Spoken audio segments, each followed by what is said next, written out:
Welcome to the Chapter 6 explanation. We'll try and run through this pretty quick. Question number 1 said list the ordered pairs. And so for the ordered pairs, you've got 0 and 4. You've got 1 and 6. You've got 2 and 8. 3 and 10. 4 and 12. Question 2, you'd have 1 and -3. 3 and -1, 5 and -8, 7 and -9, and 9 and -9. And these were both functions. Question 3, find the value of y given the value of x. Well, if we know that x is 9, we're just going to plug in 9 right there for x. So we'd have y is equal to 9 minus 5. Y is equal to 4. Question number 4, x is equal to -7, so we're going to plug in -7 right there for that x. We'd have y is equal to 4 times -7, and 4 times -7 is -28. And that's how you would do 1 through 4. Now let's take a look at number 5. Number 5 says, write an equation that describes the function shown in the table. So whenever we look at these, we need two things. We need our m, which is our slope, and we need our b, which is our y-intercept. And so we can find the slope by looking at delta y over delta x, or change in y over change in x.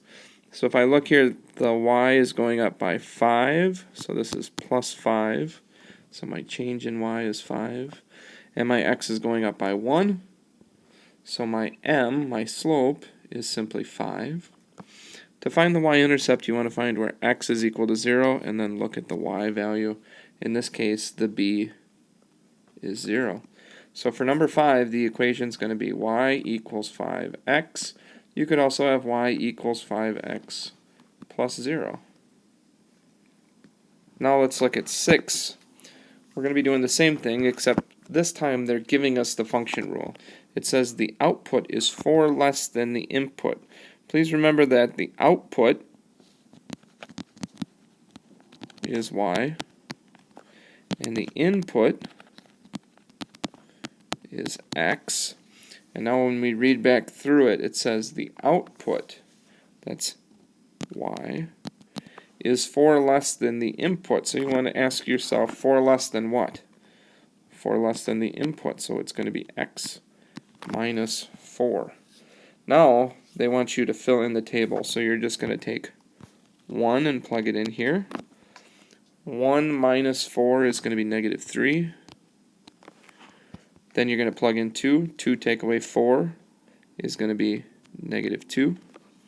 3 minus 4, -1. And finally 4 minus 4, which is 0. And that's how you do 5 and 6.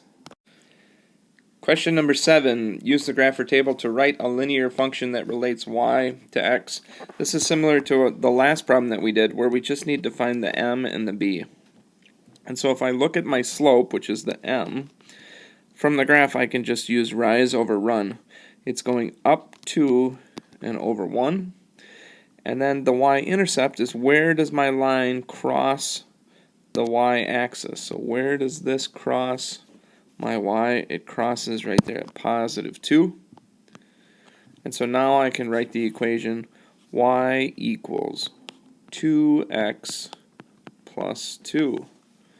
That's how we would do number 7. Number 8, we're going to find the slope.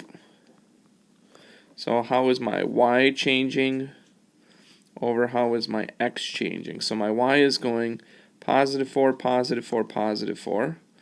So 4. And then my x is going +1. So my m is 4, or you could just put 4 instead of 4 over 1.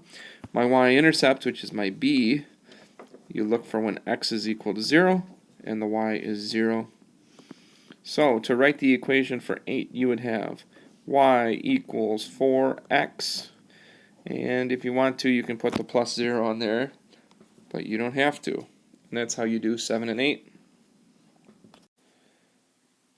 Alright, number 9, we have to pull out two pieces of information. We have to pull out the slope, and our slope on this one is what comes before the x, so it's going to be -2, and I like to turn that into a fraction. And then we have the b. The b is our y-intercept, and that one is +1. So to graph it, I'm going to start with my y-intercept, +1, and put a dot. From that point, I'm now going to apply the slope, which is down 2, right 1. And I can repeat that. The opposite of going down 2, right 1 is up 2, left 1. And there is my line. That's how I would do number 9. When we come to number 10, my slope, once again, is what comes before the x. So in this case, it's 1/4. My b is what comes at the end, and you can see that there's nothing there, so that means that it goes through the origin. So I'm going to start at the origin, and then I'm going to go up 1, right 4, put a dot. The opposite of up 1, right 4 is down 1, left 4. And that is how you do 9 and 10. Alright, so for 11, 12, 13, and 14, we're asked, is this graph linear or nonlinear? And so all we have to do is for 11, you can see that it's a curve, so this is nonlinear. Now the explanation would be it curves. Number 12. Number 12 is linear. How do we know it's linear? It is a line. Number 13, to find out if this is linear, we have to have consistency with the x and the y. So our x is +1, +1, +1, so we have consistency with our x. Our y is going +3, +5, +7. So because there is no consistency in the y, this is non-linear. The explanation, the slope changes. Number 14, the x is going +1, +1, +1. The y is going -2, -2, -2. So this is linear, and the explanation is that the slope is consistent. And that's how you do 11 through 14. Question number 15. The table shows the number of muffins baked in X number of pans. What is the missing Y value that makes the table represent a linear function? So we know it's a linear function. That means it has to be consistent. So we can see it's +1, +1, +1. But now we're trying to figure out exactly what this is.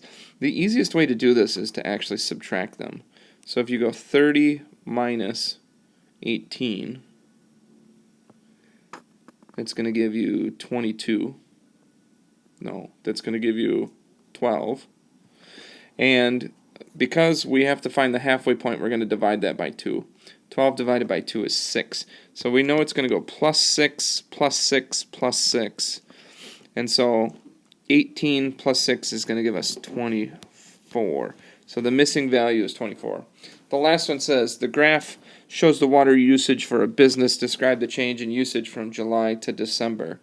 So we can look at the graph. There's a couple things that I would point out. The first thing is that it starts at a high point, and then it's using a curved line. So I would make sure that I have saying that it's curving downwards. And then at the end, this is the other thing that I would point out. Around January, it starts to plateau. And so in my description, I would say something like, the water usage starts high, curves downward through July, September, November, but then when you get to January, it curves back up positively and plateaus. And that is it for the Chapter 6 test.